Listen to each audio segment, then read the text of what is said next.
안녕하세요. 박성희입니다.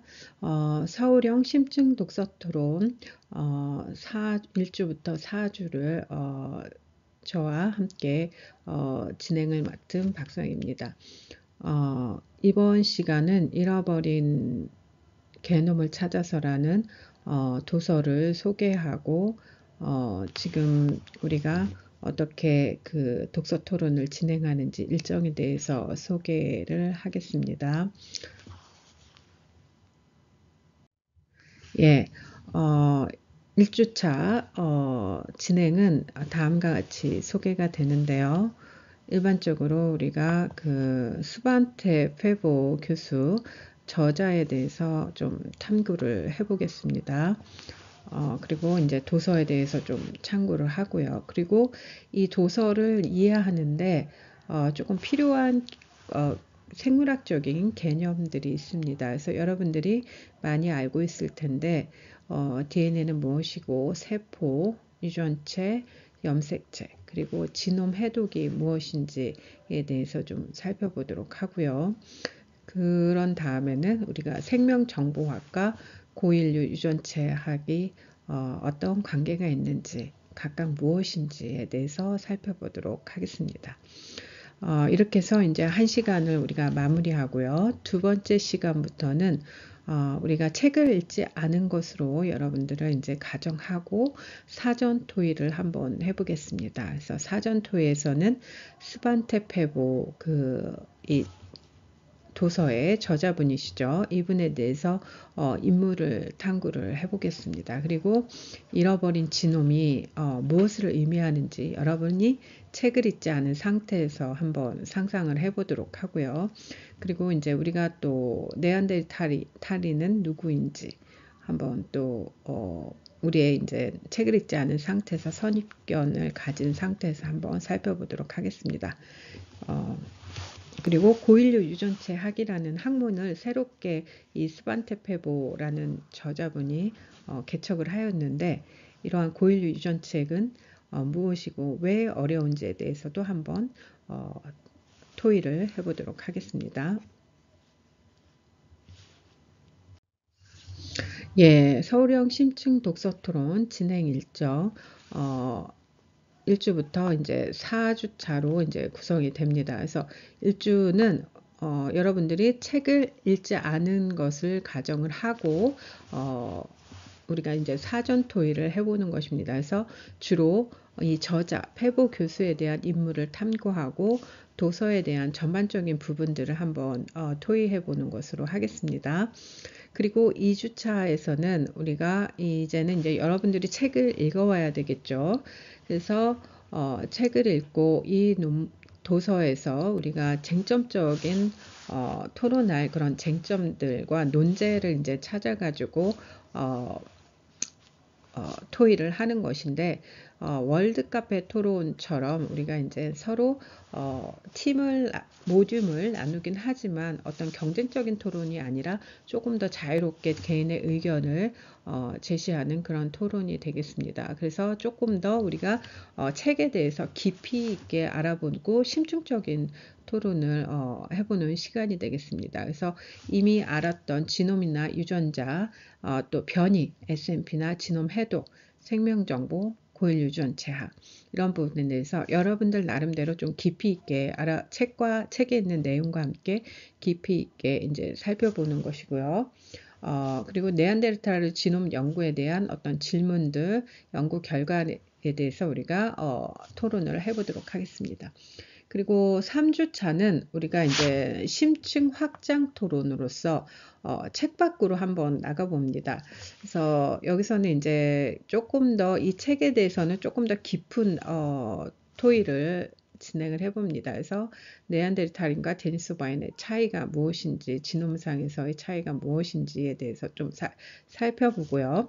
그리고 생명정보와 생명과학 분야에 지금 조금 핫한 타픽, 이슈가 되고 있는 그런 주제들을 설정을 해가지고 그 주제들을 여러분 모든 별로 이제 주제를 선정을 해서 그 주제에 대해서 여러분들이 토론을 할 수 있도록 서베이를 해가지고 와서 이때는 영국 의회식 토론을 합니다. 우리 이거 쉽게 얘기하면 청문회식 토론이라고 이제 생각을 합니다. 그래서 어떤 팀에서 모듈에서 논제를 제시하고 그거에 대해서 반박을 하고 이런 형태로 해서 토론에 이제 실제적으로 우승한 모듈을 이제 가리게 되는 그러한 토론이 되겠습니다.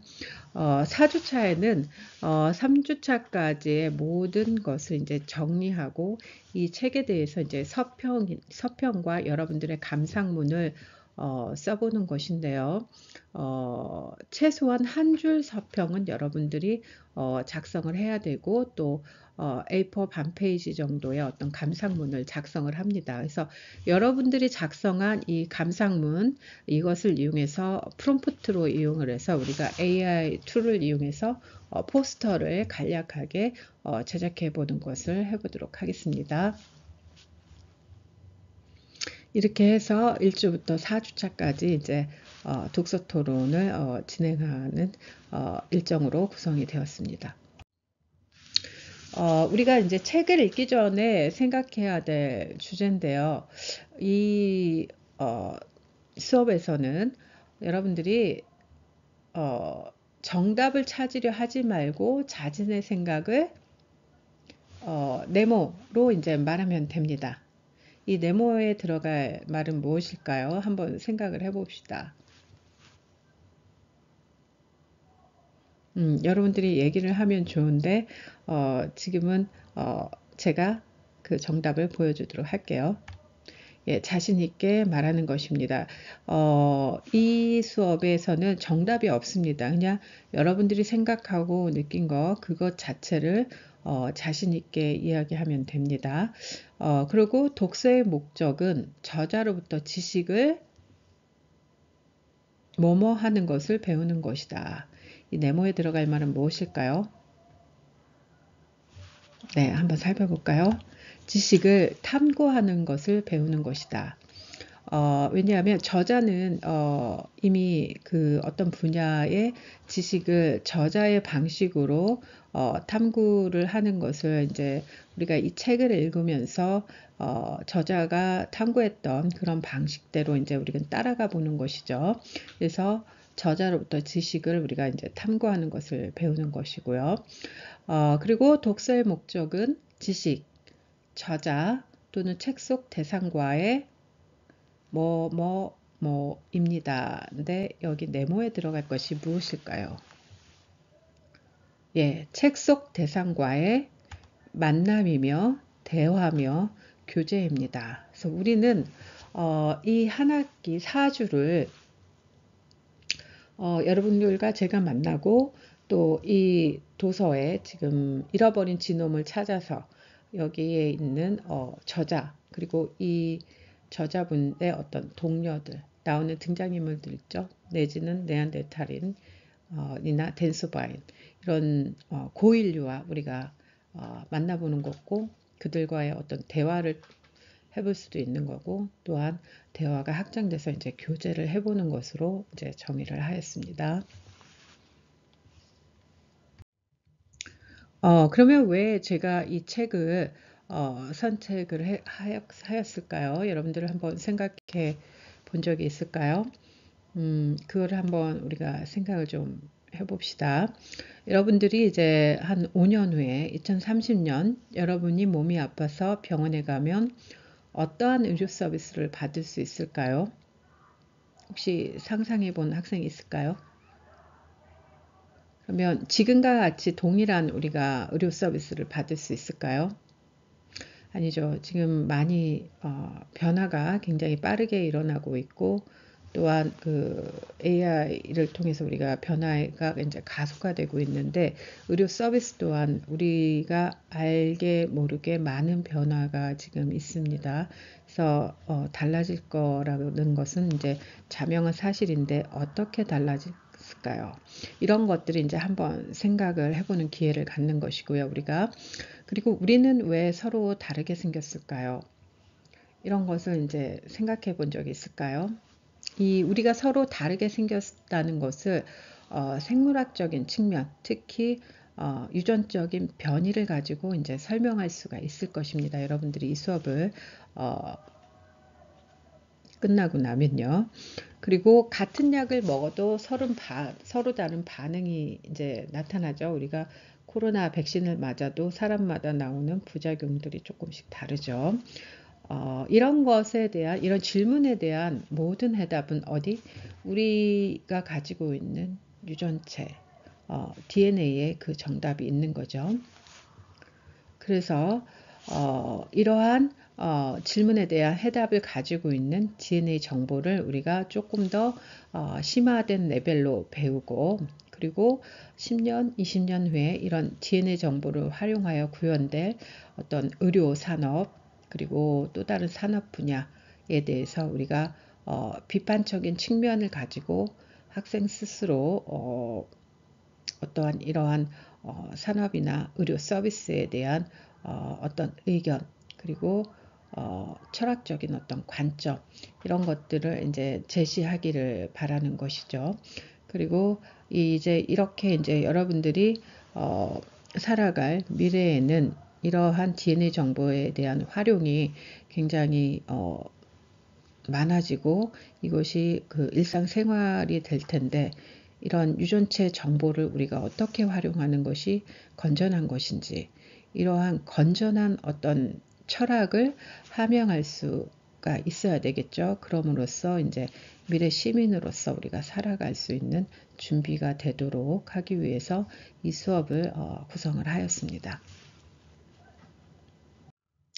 네, 우리가 이제 선택한 도서입니다. 4주 동안 우리가 이 도서를 이제 읽고 토론을 할 텐데요. 제목 잃어버린 게놈을 찾아서고 네안데르탈인에서 댄스바인까지 이렇게 되어 있습니다. 지은이는 이제 스반테 페보 이렇게 되어 있죠. 여기 보면 뭐 해골도 나오고 좀 기이하죠. 여러 가지가 나오는데 이제 이 부분에 대한 상상은 여러분들한테 맡겨보겠습니다. 예, 우리가 이제 저자에 대한 인물을 좀 살펴보도록 하겠습니다. 저자는 우리가 스반테 페보 교수님이신데요. 2022년에 노벨 생리의학상을 이제 수상을 했습니다. 현재는 독일 막스 플랑크 진화 인류와 이볼루셔너리 안트로폴로지라는 연구소의 원장으로 재직 중이시고요. 특히 이제 제가 이 도서를 선정을 했던 거는 이분의 그 연구를 이제 하는 태도나 그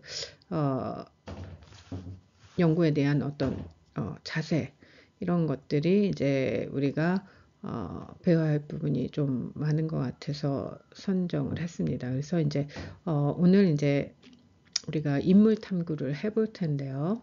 그 부분에서 좀 더 상세히 살펴보도록 하고, 이분은 고인류 유전체학이라는 새로운 학문을 이제 개척을 했습니다.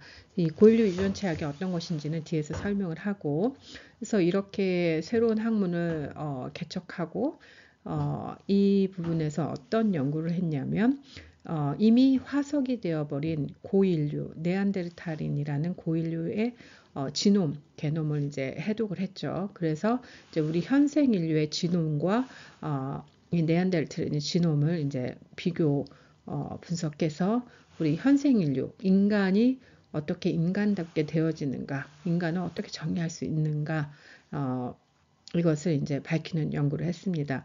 굉장히 이제 이 연구의 주제는 굉장히 인문학적이지만 이 인문학의 어떤 그 해답을 얻기까지는 이제 실제적인 과학, 생명과학과 생명정보학이라는 이제 것을 같이 융합한 이 고인류 유전체학이라는 것을 이제 태동시키게 됐죠. 이런 기술들을 이제 이용한 것입니다. 그래서 이 책을 이제 선정한 이유가 이기도 하죠. 이 스반테 페보 교수의 그 어떤 그 이력을 잠시 살펴보면 1155년 스웨덴 스톡홀름에서 이제 태어났고요. 스웨덴 출신이신데 이제 에스토니아 출신의 이제 화학자 어머니와 카린 페브죠. 모친의 그 주로 양육하에 자라났고 부친은 스웨덴의 생화학자 스네 베리스트림이라는 분인데 사실 부친의 영향을 많이 받지는 유전자만 받았고 영향을 많이 받지는 못했어요. 그렇지만 부친 또한 노벨 생리학과 의학상을 이제 수상을 했습니다. 그리고 이 스반테 페보 교수는 그 대학에서 웁살라 스웨덴에 있는 웁살라 대학에서 박사학위로는 이제 그 아데노바이러스 단백질 중에서 E19의 그 단백질의 그 면역 체계 조절 방법에 대한 연구로 이제 박사학위를 받았는데 이 박사학위를 이렇게 그 생명과학에서 받기까지 이분이 이제 여러 경로를 이제 거쳐가면서 받았는데 그 부분은 여러분들이 도서를 읽으면서 한번 저자의 그 양력과 그 학문적인 어떠한 그 여러 학문을 한 그런 이력을 통해서 어떤 것을 느끼는지 한번 읽어보기 바랍니다.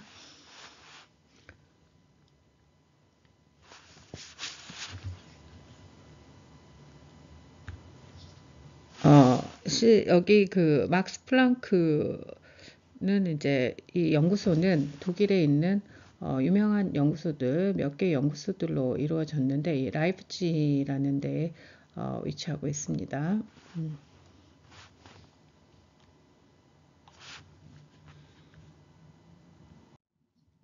그래서 어떤 연구를 주로 했냐면 이 페보 교수는 이렇게 이제 여기 손에 우리가 직접 그 이렇게 그 화석 고인류의 어떤 화석 같은 이 머리에 어떤 스켈레톤을 가지고 있죠. 이분은 실제로 이미 사라진 고인류 네안데르탈인이라고 하죠. 그리고 이제 또 데니스 소바인이라는 이미 화석이 된 고인류의 어떤 지놈을 해독을 했습니다. 그래가지고 우리 그 현생인류 호모사피언스라고 하죠.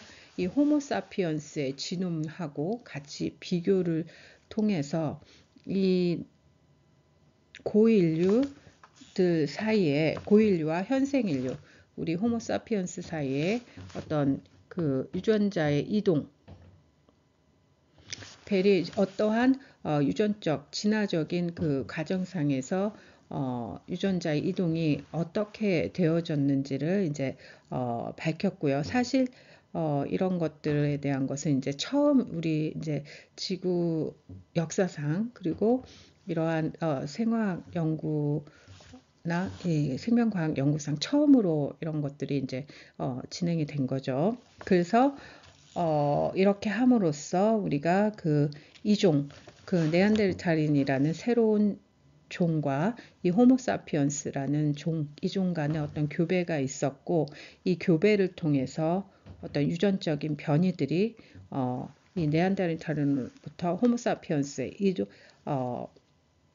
영향을 주었다, 이동이 되었다라는 것을 이제 밝혔죠. 이렇게 함으로써 우리 현생 인류가 어떠한 경로를 거쳐서 이동을 했는지 이런 것들을 이제 같이 밝힙니다. 이런 것들은 사실 인류학에서 했어야 되는 것인데 이 화석에 대한 연구만으로는 유전자의 이동이나 이런 것들을 유전자의 나눔, 유전자들의 이동 이런 것들은 밝힐 수가 없죠. 그래서 이제 새로운 학문을 개척을 하게 된 것이죠. 그리고 호모사피언스 실제적으로 우리 그러면 왜 이 고인류들과 우리 현생인류가 같이 공존하면서 이종 교배도 했는데 이렇게 고인류들은 현재 지금은 없이 사라졌고 우리 그 현생 인류만 현재 존재하고 있는가라는 의문이 생기게 되죠. 그래서 우리 현생 인류만이 가지는 어떤 베리에이션 이런 것들을 또 정의를 하게 됩니다.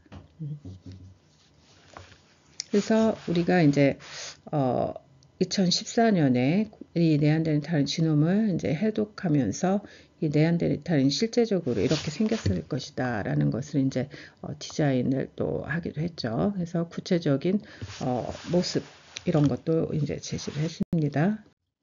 그리고 이렇게 그 멸종된 인류, 고인류, 그리고 우리 생존한 호모사피언스 간의 이제 지놈을 비교함으로 인해서 우리 호모사피언스를 호모사피언스로 독특하게 정의할 수 있는 그런 베리에이션을 3만 1000개 정도 이렇게 찾아냈죠. 그래서 이 변이들이 우리 호모사피언스를 호모사피언스로 정의하고 또 고인류, 멸종된 고인류와 다르게 우리가 현재까지도 생존할 수 있게끔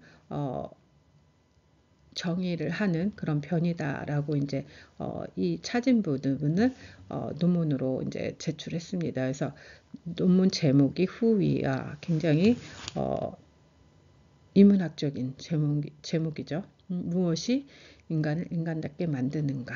그래서 그것을 분자적인 레벨에서 3만 1000개 정도의 변이로 이제 정의를 했습니다.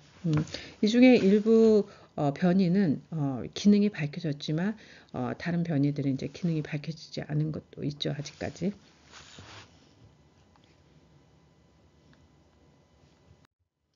그래서 이 고인류 유전체 학인데요.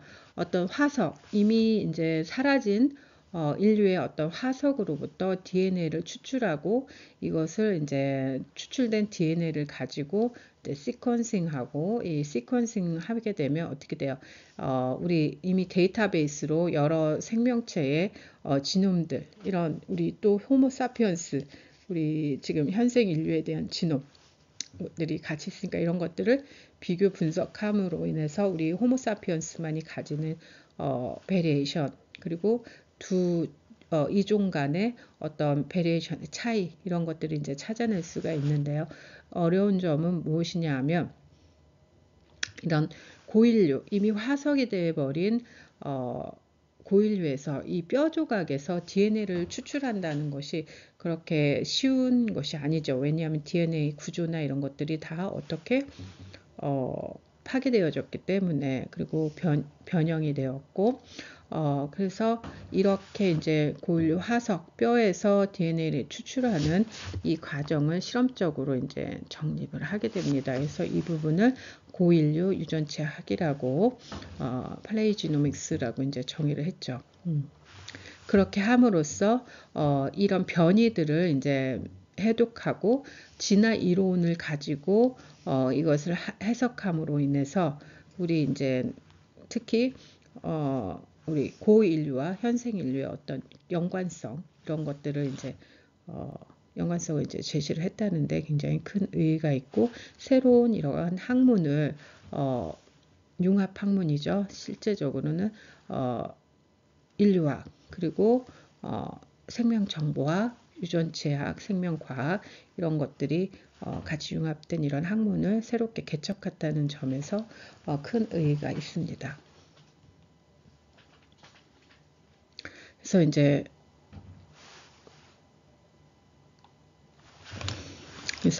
이렇게 고인류 유전체학에서는 멸종된 종의 유전체 정보를 이제 재구성해서 이제 분석함으로 인해서 인간의 역사와 인류 집단 사이의 어떤 관계, 이동, 뭐 이런 것들을 추론하고 이것들에 실제적으로 영향을 주었던 유전체적인 어떤 부분, 변이는 어떤 것인지 이런 것들을 이제 추론하고 이런 변이들을 진화적인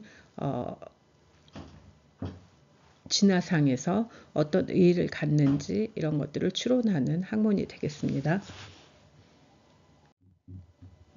그리고 이제 여러분들이 지놈이라든지 휴먼 지놈을 어떻게 해독할 수 있는지, 시퀀싱 기술이 무엇인지 이런 거에 대한 정보를 조금 더 얻기를 원하죠. 이 지금 유튜브 비디오를 보면은 그런 부분에 대해서 설명을 잘 해줍니다. 그래서 시간 관계상 이 부분은 보지 않고 여러분들이 이제 보는 것으로 이제 하고 넘어가도록 하겠습니다. 일단 우리 우리 휴먼종 인류 에는 뭐 100조 개의 세포로 이루어졌고 그 100조 개의 세포 중에서 하나의 세포를 이제 살펴보면 어떻게 그 핵 안에 DNA로 이렇게 DNA로 구성이 되어져 있죠. 이 DNA들의 우리가 총체를 유전체라고 하는데 이 DNA들은 보통 때는 이렇게 실타래 한 전체 길이가 세포 하나에 있는 DNA기는 한 2m 정도가 됩니다. 근데 우리의 세포 사이즈는 10-6승 정도로 굉장히 작죠. 근데 이렇게 작은 세포 안에 어떻게 들어갈까요? 보통 히스톤이라는 이런 그 단백질에 DNA가 실타래처럼 이렇게 묶여져 있어서 그리고 여러 번 이렇게 압축되는 형태로 묶여져서 핵 안에 이제 존재하게 됩니다. 그래서 여기서도 굉장한 그 정보의 DNA가 가진 정보의 압축이라는 새로운 굉장히 신비로운 그런 지식이 있게 되죠. 그래서 이것은 이제 휴먼 지놈 해서 인간 유전체를 나타내주고 있죠. 1번부터 22번 유전체 그리고 XY 성을 결정하는 XY 염색체인데요. 이것은 우리가 하나의 생명체 인간이 가지고 있는 유전체 총합 이것을 우리가 휴먼 지놈이라고 얘기를 합니다. 이 휴먼 지놈에 우리 인간에 대한 어떤 생로병사라든지 그리고 우리가 왜 이렇게 다르게 생겼는지 피부라든지 어떤 생긴 모양 이런 것들이 왜 다른지 이러한 정보가 여기 이제 다 들어있는 것이죠. 그래서 DNA는 이렇게 우리가 비행기를 만들려면 비행기를 만들기 위한 어떤 설계도가 있어야지 이 설계도에 맞춰서 이제 비행기를 만들 수 있는데 어떤 생명체에 대한 설계도는 우리가 유전체 DNA라고 하는 것이다라는 것이고 여러분들이 DNA가 어떻게 이제 실험을 통해서 나오면 어떤 데이터인지 잘 모르겠지만 이렇게 생겼습니다. 이것은 아주 일부분에 해당되는 거죠. DNA의 어떤 특정한 부분 시퀀스라는 건데 ATGC 이런 염기가 이렇게 쭉 글자로 나열된 형태 이것을 우리가 이제 DNA 서열이라고 합니다. 이렇게 이제 되어져 있고 생명체에 대한 설계도는 유전체 DNA다라는 것이죠. 그리고 우리의 유전체는 이렇게 단세포 생물, 빵을 만든 이스트나 그 어떤 그 조류의 단세포, 세포 하나가 하나의 생명체 역할을 하는 그래서 유전체의 DNA의 그 사이즈가 서로 다릅니다. 휴먼도 그렇고 우리가 먹는 밥 그것에 이제 대한 것이 이제 벼죠. 식물이 그래서 이 벼에 대한 유전체, 우리 휴먼에 대한 유전체 3.2 기가바이트라고 이제 주로 얘기를 하는데 이렇게 생명체마다 유전체의 이제 사이즈가 서로 다르게 되죠. 그래서 이 염기서열을 이제 해독하는 기술 이것을 우리는 염기서열 해독, 지놈 시퀀싱 한 생명체가 가지는 유전체를 이제 전체를 이제 A부터 Z까지 다 찾아보는 거죠. 그래서 이제 몇 베이스 페어, 몇 기가 베이스가 되는지 이렇게 이제 알아보는 것이 이제 지놈 해독, 지놈 시퀀싱이라고 얘기를 합니다. 그래서 많은 현상들이 있죠. 세계에는. 그래서 뭐 우리가 질병에 대한 위험도 어떤 질병을 일으키는 유전자가 어떤 것인지 뭐 이런 것들을 이제 조사하고 싶으면 이렇게 인간의 어떤 조직, 세포 조직들을 우리가 얻어서 이것을 어떻게 해요? 셀을 이제 다 용해시켜 가지고 DNA만 추출해서 시퀀싱을 하게 되고 시퀀싱 머신을 가지고 통해서 그렇게 되면 아주 짧은 조각들, 굉장히 많은 조각들이 이제 몇억 개씩 뭐 나오게 됩니다. 그러면 이것을 우리가 이제 레퍼런스라고 하는 이미 알려진 휴먼 지놈에 이렇게 매핑을 합니다. 그렇게 소프트웨어를 이용해서 매핑을 하고 이런 것들을 통계나 머신러닝 알고리즘을 이용해서 이제 분석을 하게 되고 뭔가 이제 새로운 것을 찾게 되면 그것을 이제 실험으로 또 검증하게 되고 그것은 또 하나의 생명 정보나 과학 분야의 이제 지식이 되고 이런 소프트웨어들은 우리가 그 새롭게 오픈 릴리즈 하게 돼서 이제 커뮤니티에서 사용을 하게 됩니다. 이것이 이제 지놈 리서치를 하는 어떠한 사이클이 되겠습니다. 그러면 이렇게 우리가 우리의 그냥 생식세포를 제외하고 우리 몸을 구성하는 일반적인 체세포에는 DNA가 이렇게 이중나선으로 해서 쌍으로 있죠. 근데 이것이 이제 DNA가 복제될 때 보통 베리에이션이 이렇게 이제 생겨나게 되죠. 여기 이제 C가 여기 A가 이렇게 베리에이션이 생기는 거죠. 이쪽에는 원래는 G였는데 이것이 이제 A라는 베리에이션이 생기면서 어떻게 돼?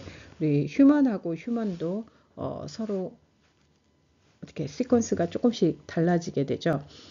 그리고 서로 다른 종, 휴먼과 침팬지도 이제 1%의 어떤 지놈이 서로 다르게 되고요. 이렇게 해서 이제 변이를 만들어내는데,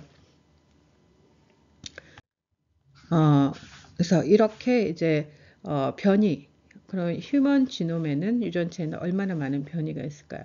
여러분들과 나는 보통 99.9% 우리 인간 종에서 서로 다른 개체에 관해는 99.9%의 염기 서열이 유사하다고 믿습니다. 단 0.1% 한 300만 개 정도의 변이가 서로 베이스 페어가 이제 다른 부분 이것을 우리가 이제 변이라고 그러는데 이런 변이 때문에 어떻게 해요? 피부색이나 인종, 생김새, 체질, 질병에 대한 감수성, 표현형의 차이를 이제 만들게 되는 것이죠.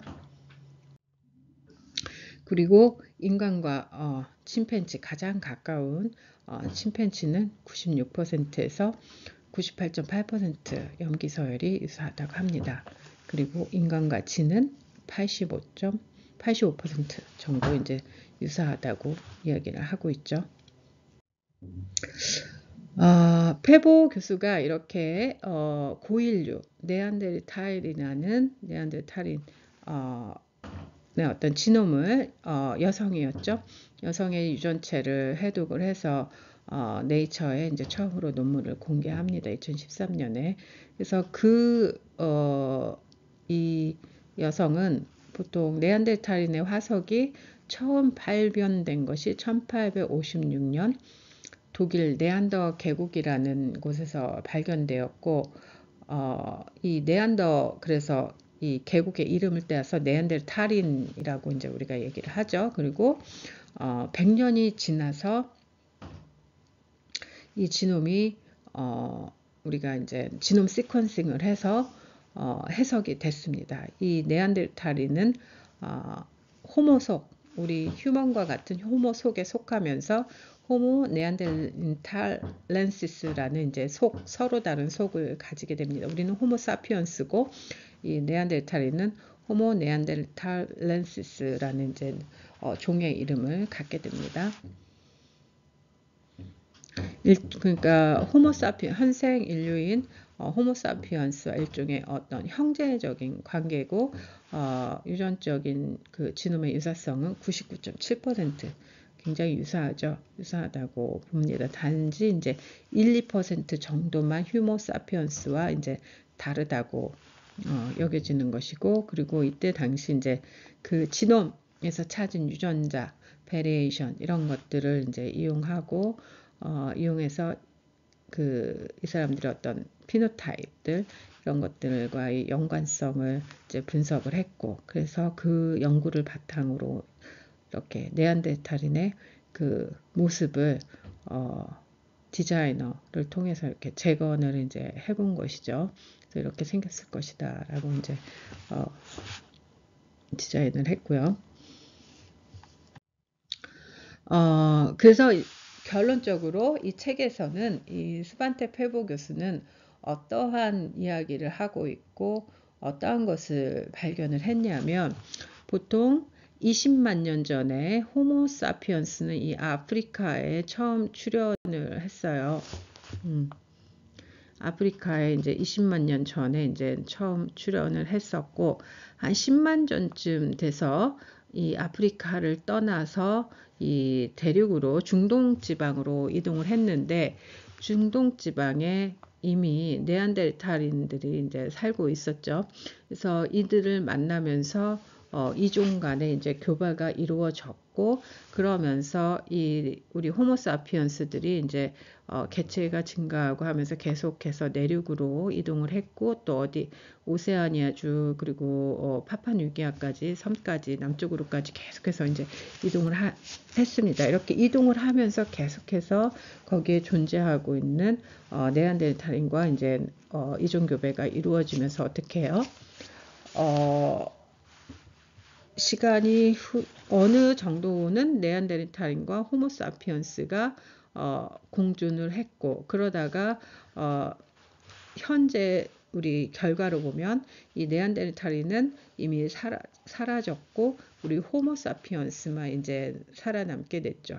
그래서 그러면 왜 우리 호모사피언스만 살아남게 되었을까? 우리의 지놈에는 이 네안데르탈인이 어떠한 영향을 줬을까 하는 것들이 이제 인류학자들이 상당히 궁금하게 여겼는데, 그 부분을 화석이 아닌 지놈 분석을 통해서 그러한 어떠한 그 인종 간의 이동이라든지 종 간의 이동이라든지, 그리고 그 인종들 사이에, 서로 다른 종 사이에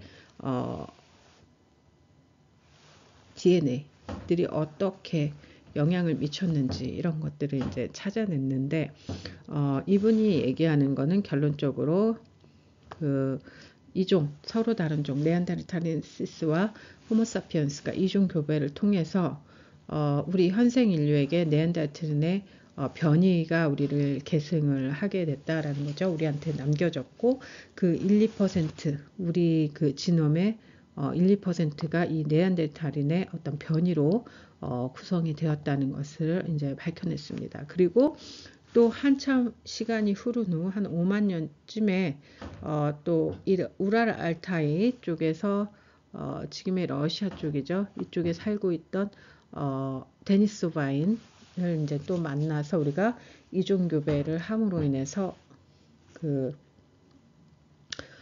이종 교배는 아니지만 아직 데니소바인은 종으로 인정을 못 받았지만 이들에게 또 우리가 변이를 계승을 하게 됩니다. 그래서 이런 관계가 있다는 것을 이 변이를 분석함으로 인해서 찾아냈죠. 이런 것들, 이러한 여정들이 이 책에 이제 고스란히 쓰여져 있는 것이고요.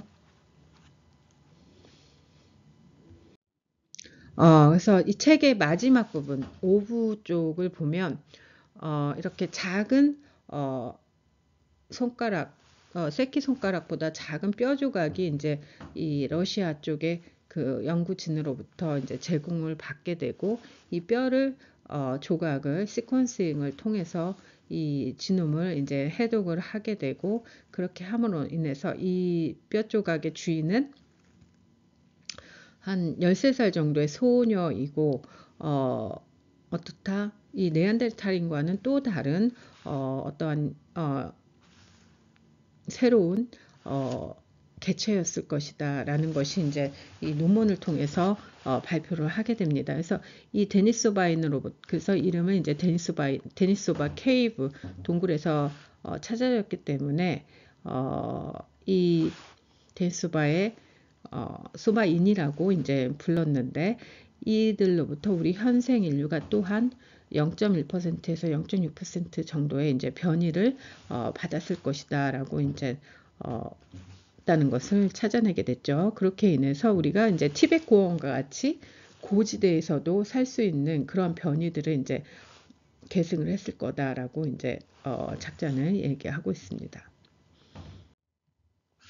그러면 인간의 질병하고 이 질병의 진화 는 어떻게 또 설명을 할 수 있을까요? 이 고위 인류 유전체를 이제 분석을 해봄으로 인해서 우리가 그 어떤 것을 인간의 질병의 진화도 이제 우리가 이제 해석할 수가 있는데 어떤 해석이냐면 우리 그 호모사피언스는 20만 년 전에 아프리카에서 이제 출현을 해서 거기 살았기 때문에 이 감기에 대한 바이러스에 대한 방어력이 없습니다. 한 번도 감기 바이러스에 노출이 안 됐던 거죠. 근데 한 10만 년쯤 중동 지방과 내륙으로 이동을 하면서 거기서 이제 감기를 이제 바이러스를 에 노출이 되게 되죠. 그렇게 함으로 인해서 우리가 또 그러면서 어떻게 돼요? 네안데르탈인과 이제 이종 교배를 하게 되고 이미 네안데르탈인은 내륙에 살고 있으면서 감기에 대한 어떤 방어력을 이제 가지고 있었을 것입니다. 그래서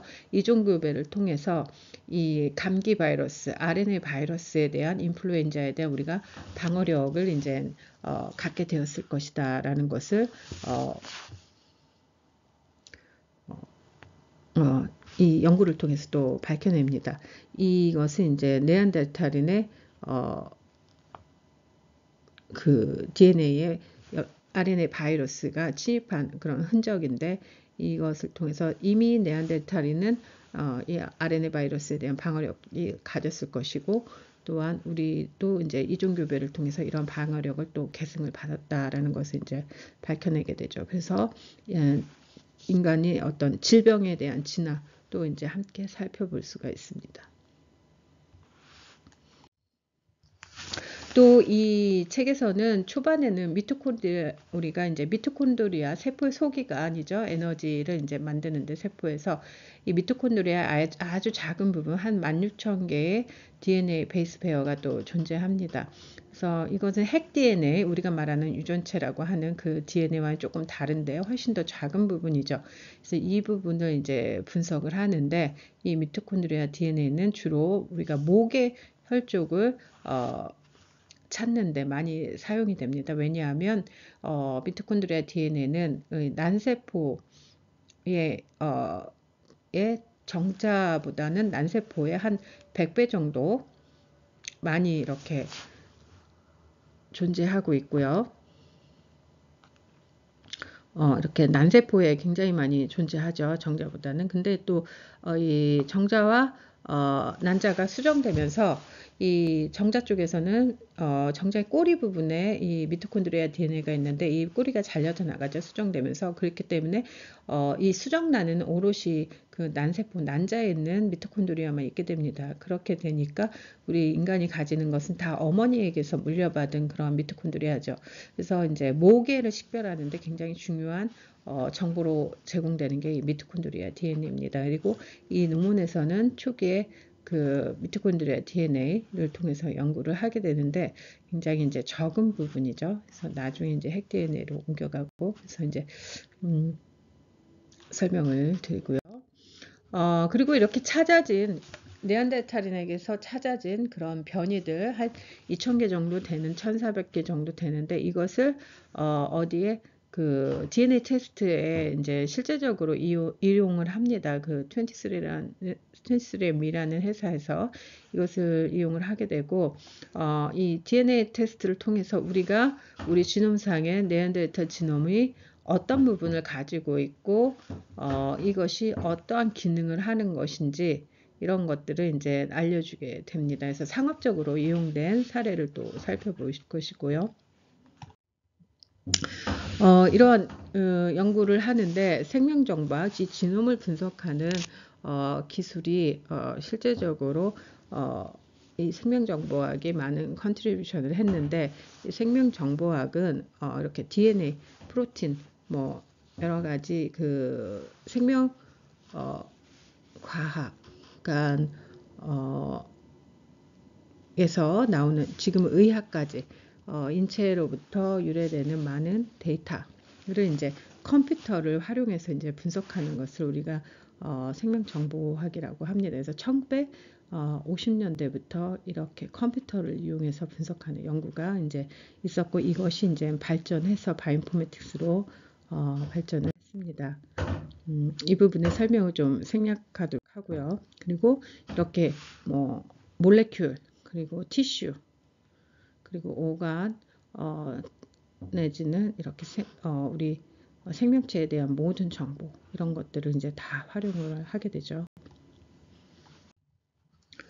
네, 이렇게 해서 우리가 이제 DNA는 무엇인지, 지놈은 무엇인지 좀 살펴보았고, 고인류 유전책이라는 새로운 분야, 페보 박사가 이제 새롭게 개척한 분야인데, 사라진 고인류의 어떤 작은 뼈 조각, 이런 데서 이제 DNA를 추출해서 해독하고 이런 것들을 이제 진화적으로 해석을 하는 것이죠. 그렇게 함으로 인해서 우리 어떻게 해요? 이미 사라진 고인류와 현생 인류 사이에 진화적으로 어떤 관계가 있고 연관성이 있는지, 이런 것들을 이제 설명을 하는 새로운 학문을 열었습니다. 근데 이 부분은 굉장히 현재 상황에서 시사하는 바가 굉장히 크다고 여겨집니다. 왜냐하면 우리가 어떤 앞으로는 더욱더 이렇게 이제 어떤 혁신적인 연구, 새로운 부분에 대한 어떤